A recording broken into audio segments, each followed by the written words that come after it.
ரட்சித்தோம் என்று சொன்னால் உள்ளும் புறமுமாய் சென்று மேய்ச்சலை நாம் கண்டடைய முடியும். நம்முடைய ஆவிக்கு ஏற்றதான மேய்ச்சல், நம்முடைய ஆத்துமாவுக்கு ஏற்றதான மேய்ச்சல், நம்முடைய சரீரத்திற்கு ஏற்றதான மேய்ச்சல், எல்லா விதமான முப்பரிமான மேய்ச்சலும் அவரிடத்தில் இருக்கிறது பிரியமானவர்களே.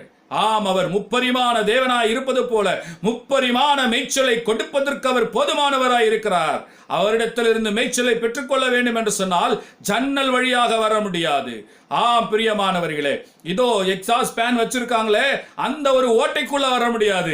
வாசல் வழியாகத்தான் வர வேண்டும். அவர்தான் வாசலாய் இருக்கிறார். அந்த வாசலிலே உட்பிரவேசிப்பதற்காக நாம் பிரயாசப்பட வேண்டும் பிரியமானவர்களே. அந்த வாசலுக்குள் நுழைந்து விட்டால் போதும், முதலாவது நமக்கு ரட்சிப்பு கிடைக்குமாம். அடுத்தபடியாக உள்ளம் புறமும் சென்று முப்பரிமான மேய்ச்சலை நாம் கண்டடைவதற்கு தேவன் நமக்கு உதவி செய்கிறவராய் இருக்கிறார். ஆகையினால் பிரயாசப்படுவோம். ஒருவேளை இந்த வாசல் இடுக்கமா